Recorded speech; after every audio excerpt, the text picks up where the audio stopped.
Boa noite, irmãos. Graça e paz do nosso Senhor e Salvador Jesus Cristo, que nos comprou com seu sangue, que nos redimiu e que, através do seu sangue, nós temos paz com Deus.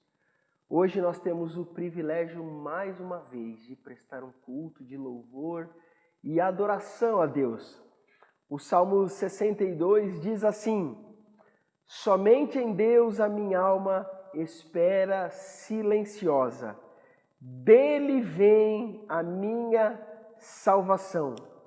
Só Ele é a minha rocha, a minha salvação e o meu alto refúgio. Não serei muito abalado. Nestes tempos tão difíceis, onde a sua alma tem buscado refúgio, a Bíblia nos diz que é em Deus que ela espera silenciosamente, porque cremos que é dele que vem a nossa salvação. Mas nós reconhecemos que somos falhos, pecadores, e antes de oferecer um culto a Deus, nós vamos orar, confessando a Ele os nossos pecados e transgressões. Por isso agora, tenha um tempo de oração, de confissão de pecados, crendo que Deus é fiel e justo para nos perdoar.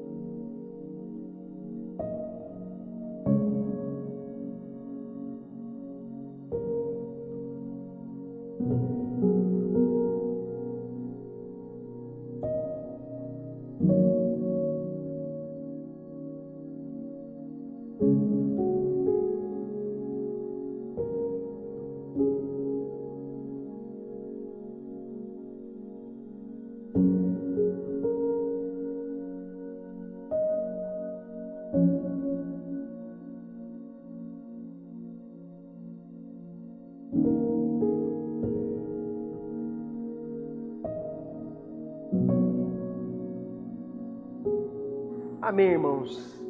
Antes da gente ir para o momento de louvor e adoração, eu quero lembrar alguns avisos. A mesa diaconal nos informou essa semana que o nosso estoque de alimentos está bem baixo, pois durante esses dias tivemos uma procura muito grande na entrega de cestas e doação de alimentos. Então a gente pede que você nos ajude nessa obra. Nós continuamos com os nossos plantões às quartas-feiras e aos sábados. Na quarta, das 2 às 5 e ao sábado, das 9 ao meio-dia. Então, não deixe de nos ajudar nessa obra tão importante de abençoar aqueles que mais precisam e sofrem neste momento. Outro aviso é sobre os nossos dízimos e ofertas. Você pode continuar fazendo a sua transferência na conta da igreja, ou você pode procurar o nosso irmão tesoureiro Guma. O nosso objetivo é de continuar, como igreja, abençoando aqueles que precisam e que a gente possa manter todas as nossas contas em dia. E nós somos gratos a Deus, porque mesmo diante de tudo o que nós vivemos, Ele tem nos sustentado, Ele tem cuidado de nós e a nossa mesa tem sido cheia das bênçãos de Deus. Então, não deixe de honrar esse compromisso. Irmãos, um outro aviso. Terça-feira, às 20 horas, nós temos feito um encontro através do aplicativo Zoom, estudando e aplicando o livro de Salmos.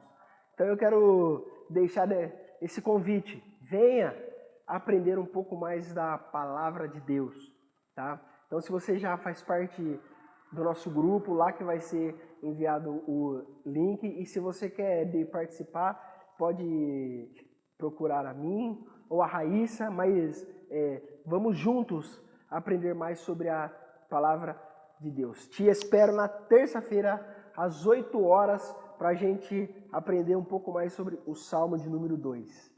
Vamos, neste momento, louvar e adorar o nome do nosso Deus. Eu sei que louvar sem a companhia dos irmãos no templo, no culto público, é um tanto quanto estranho, mas o verdadeiro louvor e adoração vem do nosso coração.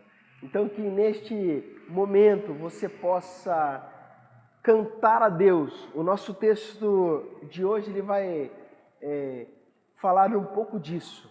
O louvor como uma gratidão a Deus por tudo o que Ele tem feito por nós. Ofereça o seu melhor louvor agora. Que Deus seja glorificado e honrado neste momento, irmãos.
Amém, irmãos.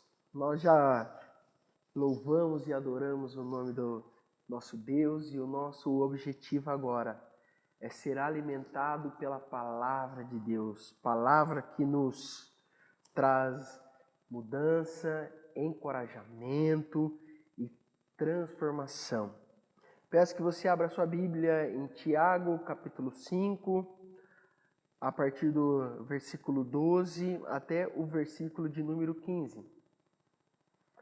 Tiago, capítulo 5, do versículo 12 até o verso de número 15.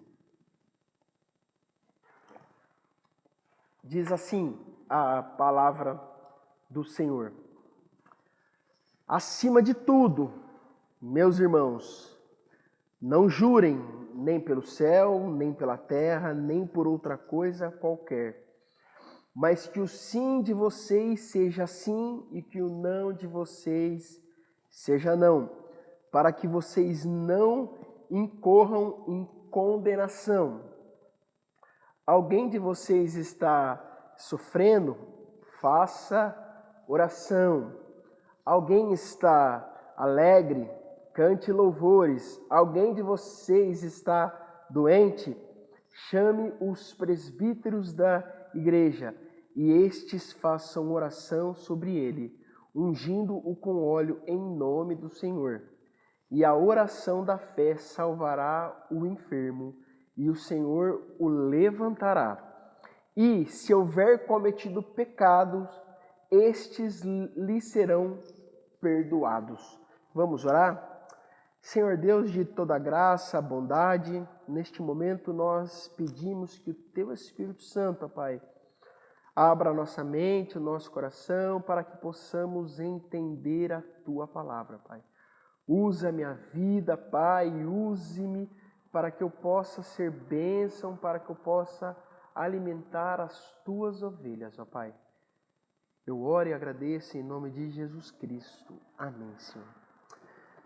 Meus irmãos, eu quero tratar hoje de uma comunidade que vive segundo os preceitos bíblicos. Uma comunidade que vive segundo a palavra de Deus. Nós temos visto todo esse livro de Tiago, como ele nos apresenta um evangelho prático.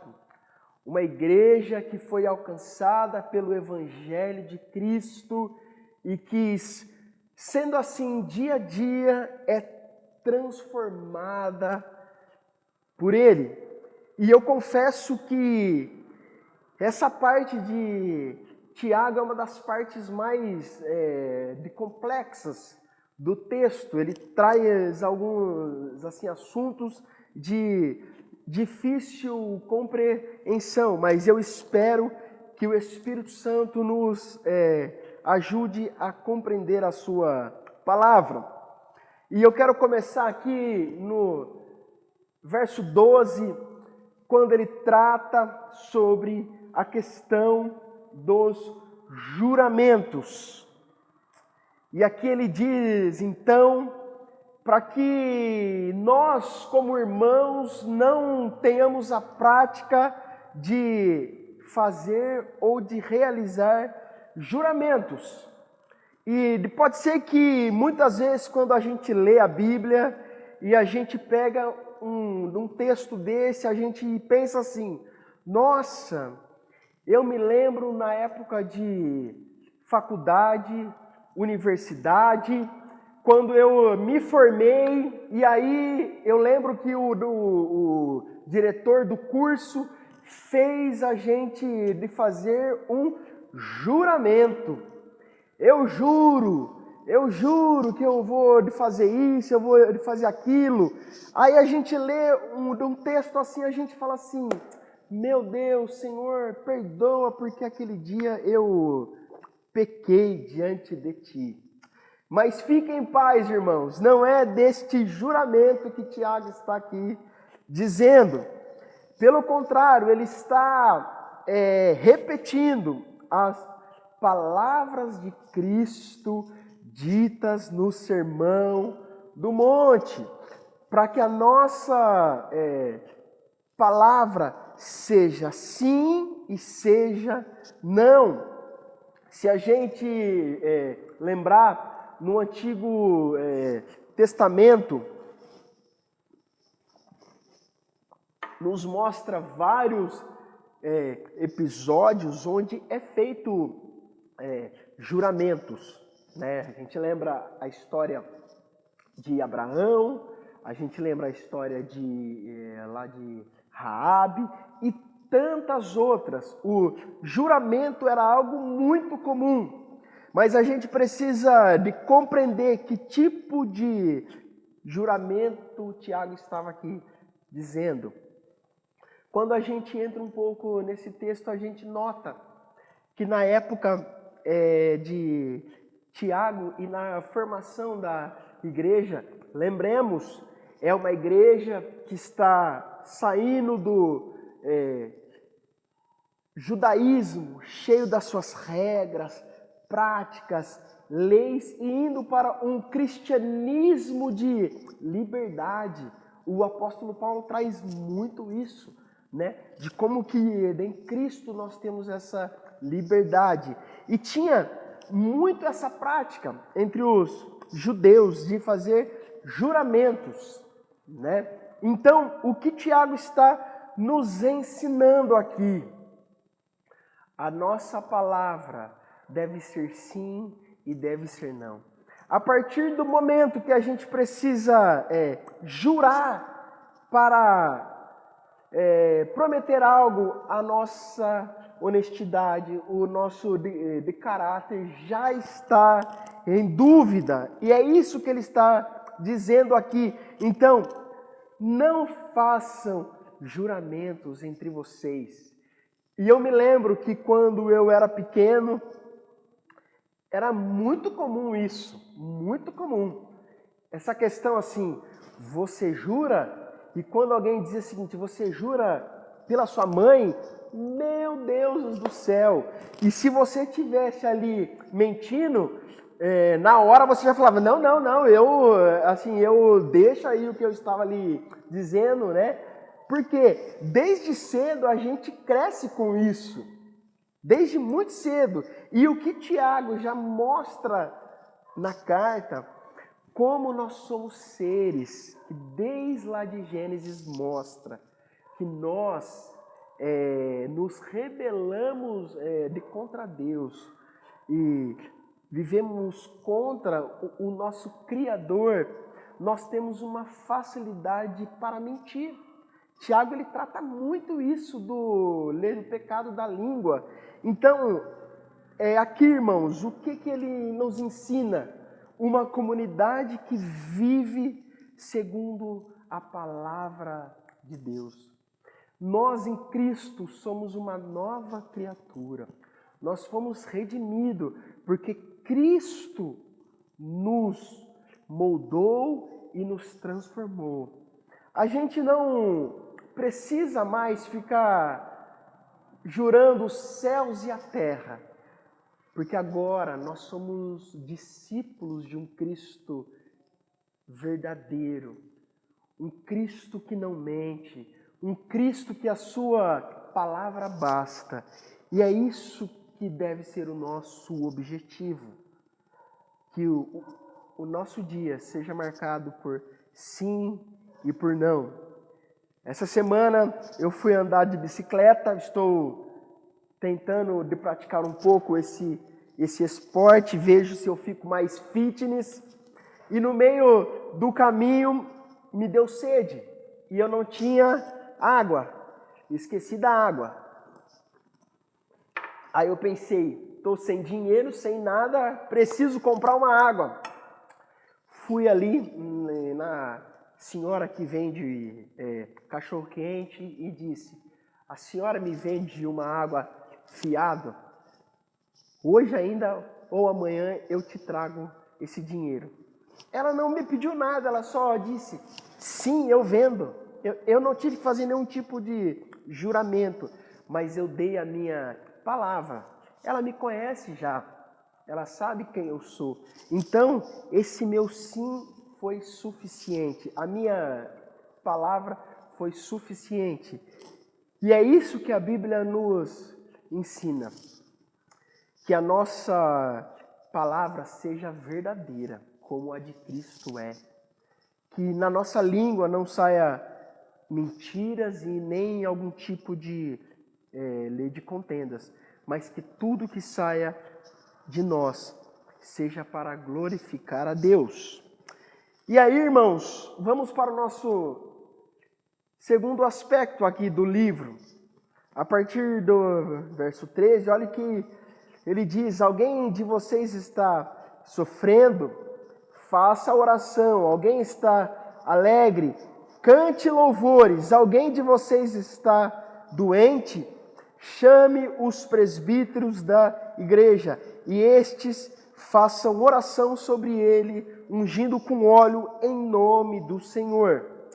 Meus irmãos, Tiago nos mostra aqui como a vida é feita de uma gangorra, de uma roda gigante. Um dia a gente está para baixo, um dia a gente está lá para cima. E aqui ele nos mostra algumas coisas, como o que eu faço nos dias de sofrimento, de dor, de angústia. E ele nos mostra, façam oração, fale com Deus. O que a gente faz quando a gente sofre? Às vezes a gente fala para tanta gente o nosso sofrimento e angústia, mas a gente não leva para Deus as nossas orações. Aqui eu quero lembrar do modelo de Cristo. O próprio Cristo, os evangelhos mostram como ele era um homem dedicado na oração. Quantas vezes, em momento de angústia e de sofrimento, ele se dobra ao Pai. Inclusive, perto do seu martírio, da sua entrega na cruz, quando ele ora: Pai, se possível, afasta de mim esse cálice. Quando ele sofre, ele ora, ele clama a Deus. E esse deve ser o nosso modelo de vida, nessa gangorra que a vida nos apresenta. Mas e quando eu estou alegre? Ontem, enquanto a gente jantava em casa, eu e a Priscila conversando um pouco, e foi muito gostoso o que ela me lembrou. Ela me lembrou do tempo que, quando a gente tinha acabado de se casar, e a gente enfrentou momentos de grandes lutas, inclusive financeiras, mas ela disse ontem: amor, hoje eu estou alegre, e eu quero reconhecer isso diante de Deus. Eu quero cantar, eu quero demonstrar que tudo que eu tenho é de Deus. Tem muita gente que nos momentos de alegria esquece da onde vem todas as nossas bênçãos. E uma comunidade, uma igreja alcançada por Cristo, é uma igreja que reconhece, é uma igreja que sabe que tudo o que nós temos vem do nosso Deus, vem do nosso Deus. Então, irmãos, lembre-se, nos momentos de angústia, de sofrimento, ore a Deus, ore a Deus. Mas no momento de alegria e de felicidade, reconheça tudo com louvor e adoração a Deus.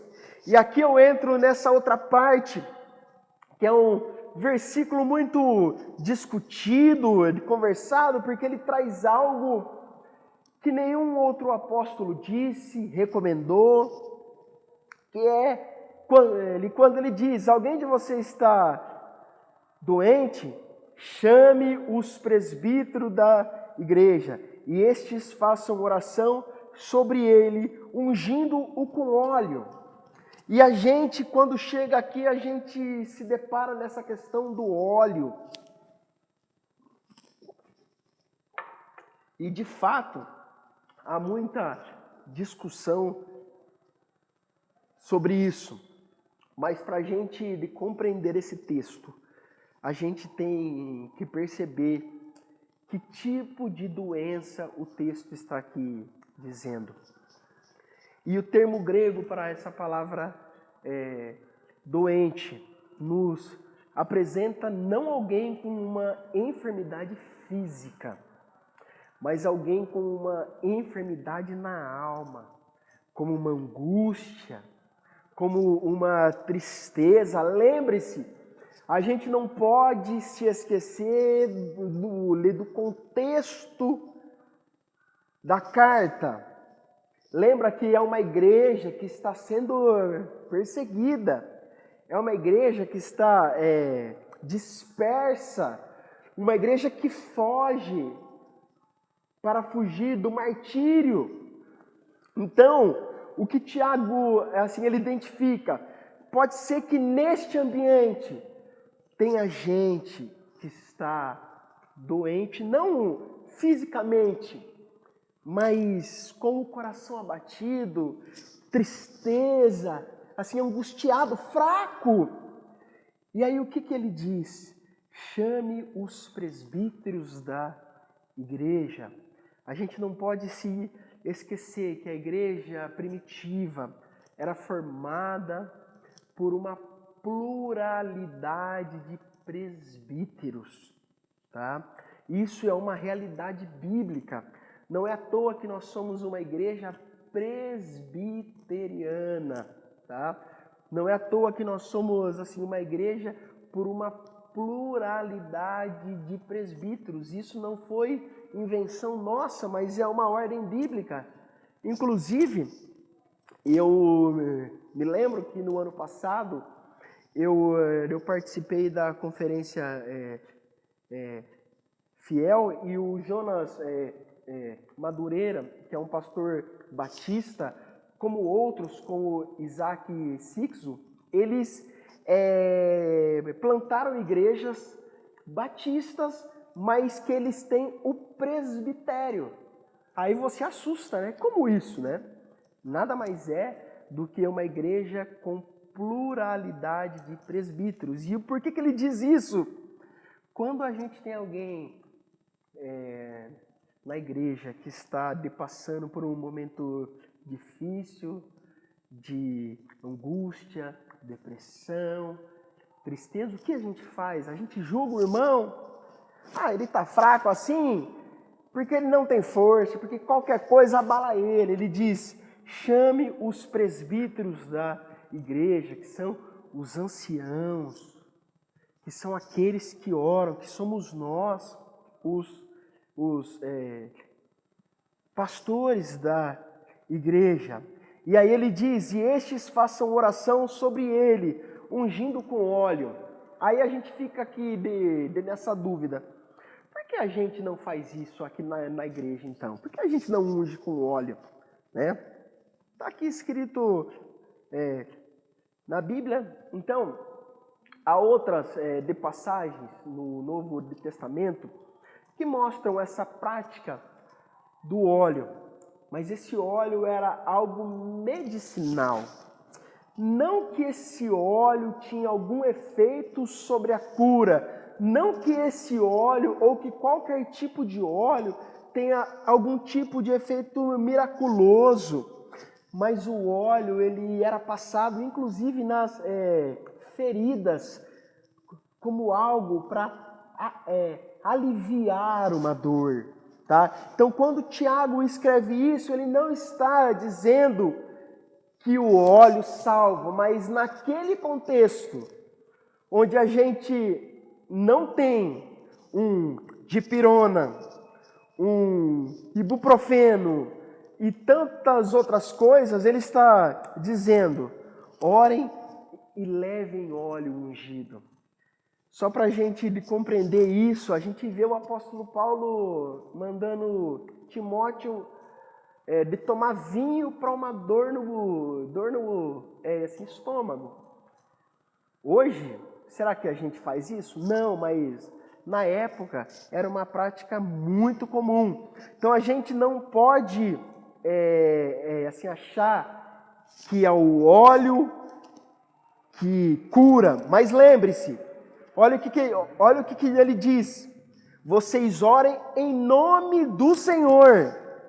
E aí ele está dizendo o quê? Aquele irmão que está triste, está cabisbaixo, está doente, o que vai acontecer? E a oração da fé salvará o enfermo, e o Senhor o levantará. E o Senhor o levantará. Meus irmãos, uma comunidade, uma igreja alcançada por Cristo é uma igreja na qual eu sei que o meu irmão sofre, eu oro por ele, porque eu creio que ele pode hoje estar fraco, debilitado, mas a Bíblia nos diz que o Senhor o pode levantar. E aí ele finaliza dizendo: e se houver cometido pecados, estes lhe serão perdoados. E aqui tem outra coisa que nos deixa assim em dúvida. Será que o meu pecado pode se transformar em doenças? Então lembra, que tipo de doença o texto está dizendo aqui? O que a gente não pode se esquecer, o próprio Davi e tantos outros salmos diz isso: enquanto eu me calei, os meus ossos secaram. E aqui nos mostra algo incrível. E se houver cometido pecados, estes lhe serão perdoados. Isso mostra que muitas vezes a gente tem uma péssima mania de querer esconder o nosso pecado diante de Deus. E isso nos traz enfermidades. Quantas coisas que acontecem, quanta ira que há em nós, o ódio.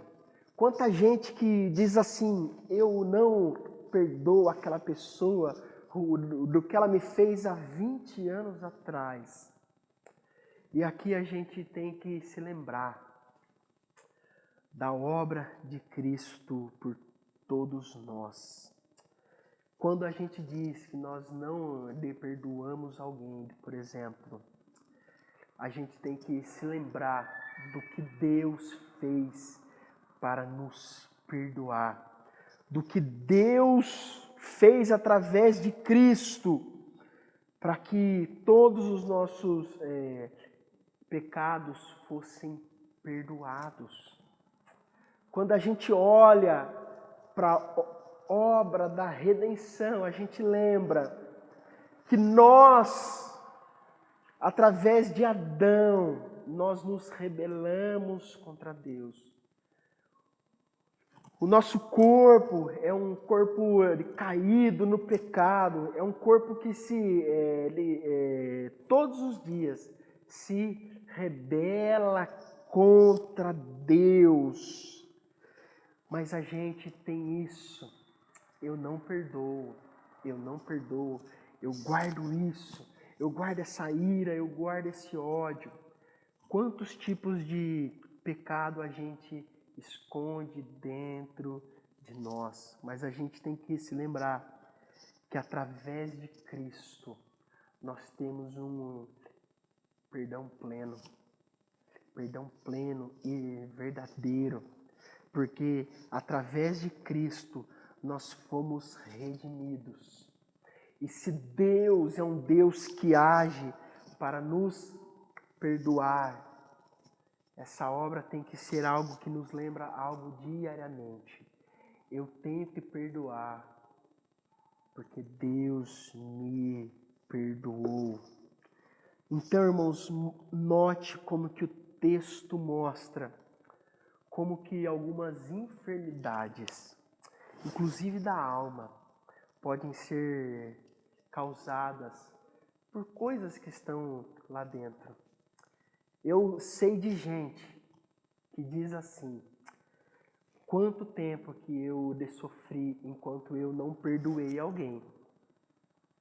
Parece que a dor estava em mim e que eu carregava algo que diariamente me machucava e eu não sabia de onde vinha aquela dor.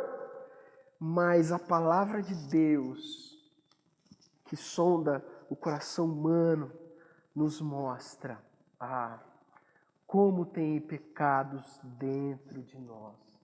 Nós diariamente temos que reconhecer isso. A Bíblia nos diz: aquele que não tem, aquele que diz que não tem pecado mente. E nós precisamos aprender isso, irmãos. E para a gente concluir, como nós vamos alcançar todas essas coisas? Pode ser que você, assim, ouvindo isso, pense: uau, eu quero ser alguém assim. Pode ser que você tente, pelo seu esforço próprio, ser alguém assim. Viver como a Bíblia quer. Mas a Bíblia também diz que nós, como seres caídos, que somos cheios desse pecado, diariamente travamos uma luta. E tudo isso nós só conseguiremos vencer em Cristo Jesus. É Cristo que nos faz praticar todas essas coisas. Porque Cristo é o único que tem a capacidade de nos moldar e de nos transformar. Então, irmãos, que a gente possa aprender todas essas coisas, que a gente possa viver e praticar isso. A Bíblia nos diz que o Evangelho ele é prático.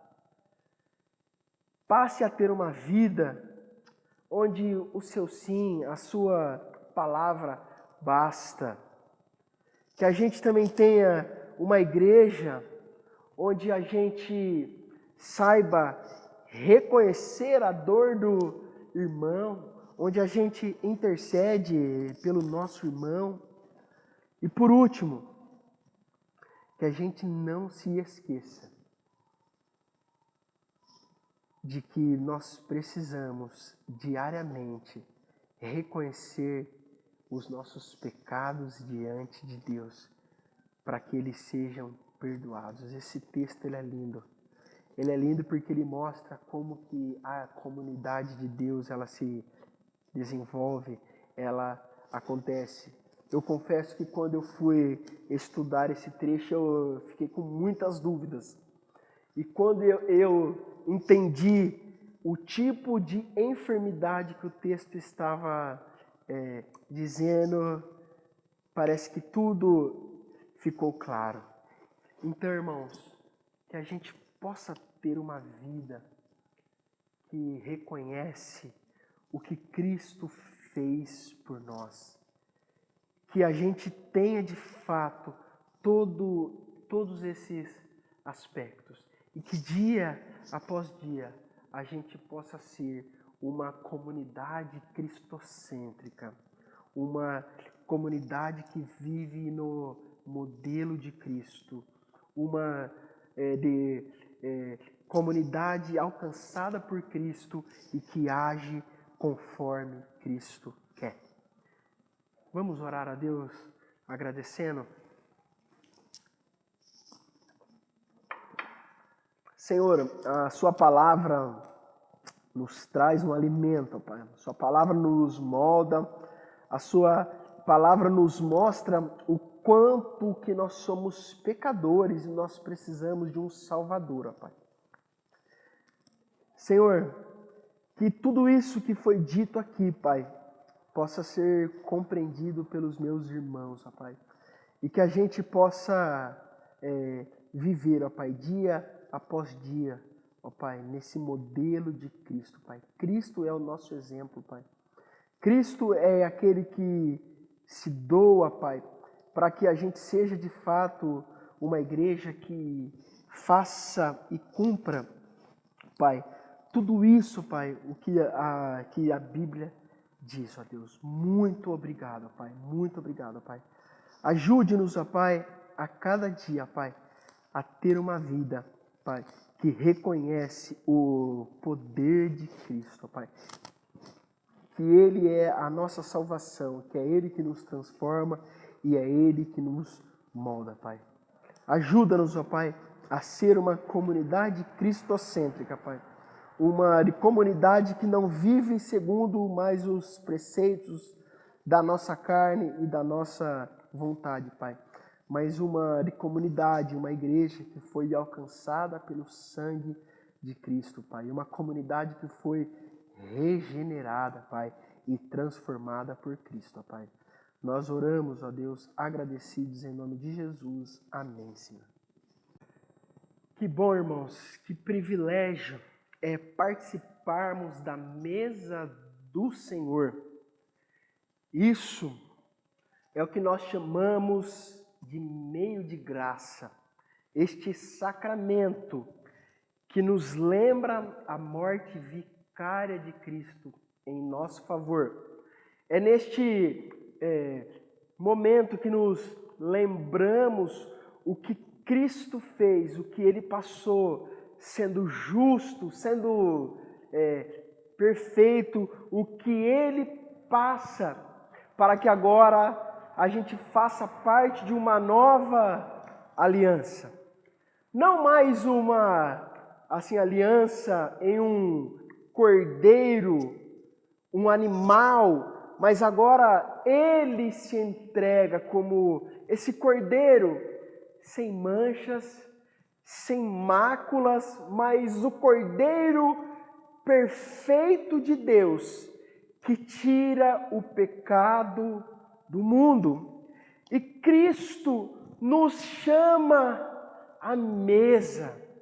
Tem uma música que eu aprendi aqui na Maria Eugênia, que é Vem cear, vem cear. Cristo chama, vem cear. Nessa mesa nós temos alegria, nós somos gratos, porque essa mesa não aponta para o meu defeito, para o meu pecado, mas ela aponta que o sangue de Cristo me limpou, me tornou justo e me purificou diante de Deus.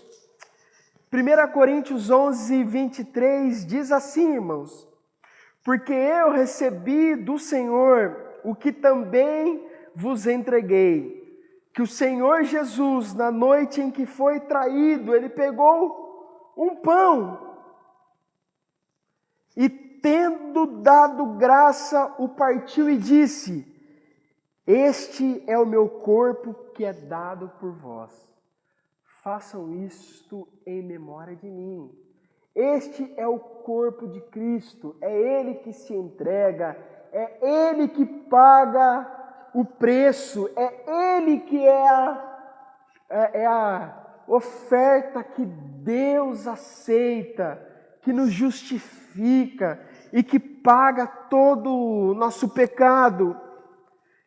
E da mesma forma, depois da ceia, o texto nos diz que Ele pegou o cálice e disse: este é o cálice da nova aliança no meu sangue. Façam isso todas as vezes que o beberem em memória de mim.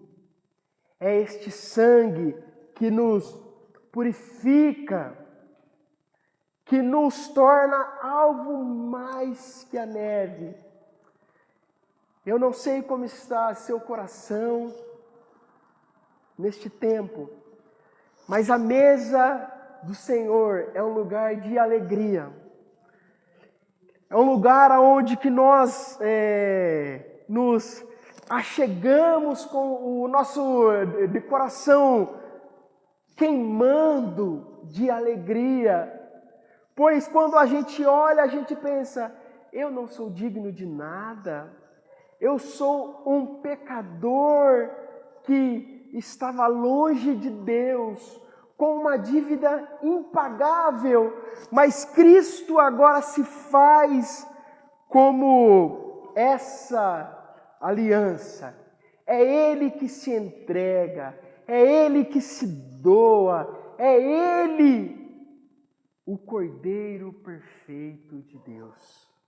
Essa mesa não é sobre nós, não é sobre mim, mas essa mesa é sobre Cristo. E o nosso anseio é de um dia participarmos dessa ceia com o próprio Cristo, com Ele nos oferecendo, com Ele nos mostrando o quanto Ele nos amou. Nós vamos orar agora, irmãos, com o nosso coração alegre, em festa, porque quando eu olho para o pão, quando eu olho para o cálice de vinho, eu me lembro, ele diz, tragam à memória de vocês o que eu fiz. Nós somos a noiva de Cristo. Cristo nos comprou por um alto preço. É Ele que nos liga com Deus. É por isso que a Bíblia diz que o véu se rasgou. Porque agora nós temos acesso a Deus através de Cristo. É por isso que Ele é o caminho, a verdade e a vida. Vamos orar? Senhor Deus, mesmo distantes, ó Deus, nós vamos agora participar da mesa do Senhor, ó Pai. Mesa de alegria, mesa que nos traz à memória tudo o que Cristo fez por nós, ó Pai. A mesa nos lembra e nos alimenta como meio de graça, Pai. Que Cristo se faz presente aqui, Pai. Ele é o dono da mesa, Pai. Ele é o único digno, Pai.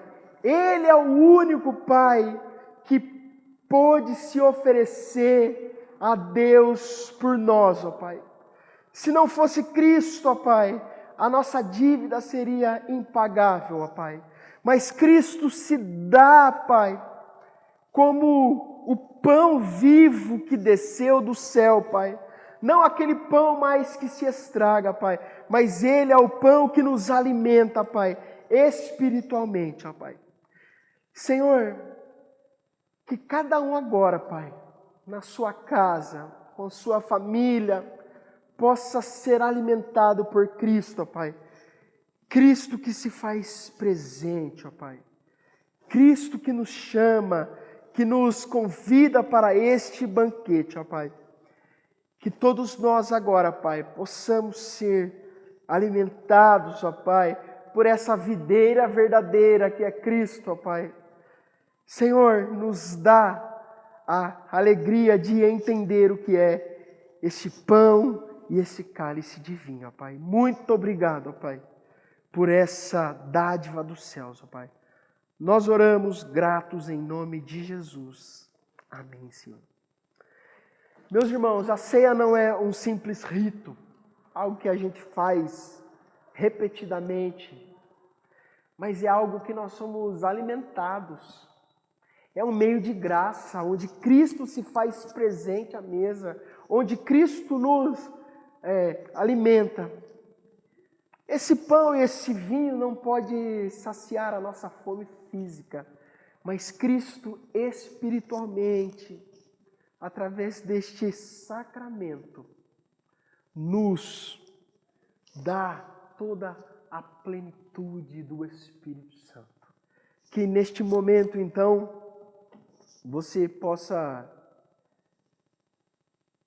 pegar o seu pão e vamos todos juntos cear, lembrando do corpo de Cristo que foi moído e tragado naquela cruz. Participemos juntos agora da ceia do Senhor.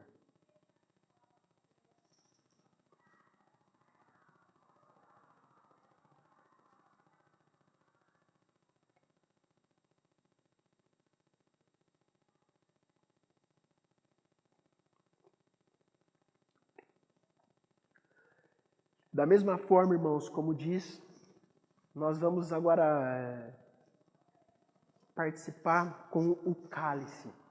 Esse cálice é a nova aliança. É quando a gente toma desse vinho, desse suco de uva, é que a gente lembra o sangue de Cristo sendo derramado. Mas esse sangue que nos purifica, que nos salva e que nos torna justo diante de Deus. Participemos juntos desse cálice que é a nova aliança no sangue de Cristo.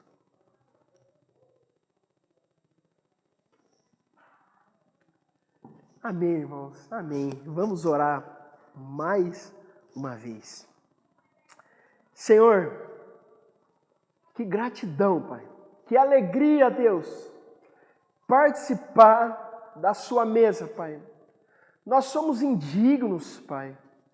Nós somos pó, Deus. Nós somos pecadores, ó Pai. Nós estávamos longe de Deus, Pai. Mas o Senhor, em um ato de amor, se entrega e através do pão e do vinho, nos lembra que agora nós temos uma nova vida.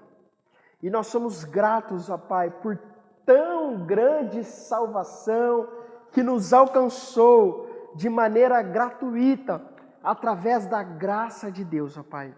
Que todos nós que somos parte desse corpo de Cristo, ó Pai, possamos agora, Pai, ser alimentados por Cristo que se faz presente à mesa. Muito obrigado, ó Pai.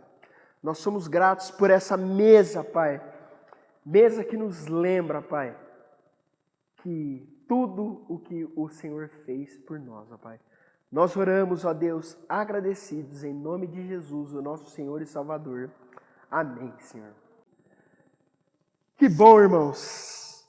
Que bom. Eu espero que você tenha sido abençoado pela palavra de Deus, que você possa ter uma semana debaixo da graça, da paz e do amor de Cristo. Mesmo longe, receba os meus abraços. Nós estamos ansiosos para voltar a prestar culto público aqui no templo. Que você tenha uma semana abençoada. E lembre-se, eu estou à sua disposição. O que você precisar e que estiver ao meu alcance, você pode me ligar. Eu vou dar a bênção agora e depois nós nos despedimos virtualmente, tá? Que a graça do nosso Senhor e Salvador Jesus Cristo, que nos comprou, que nos amou e que se entregou por nós. Que o amor de Deus, o nosso Pai, que a comunhão e a consolação do Santo Espírito repouse sobre sua casa, sua família, seu trabalho, sobre suas dores e angústia, hoje e sempre. Amém. Amém. Boa semana, irmãos.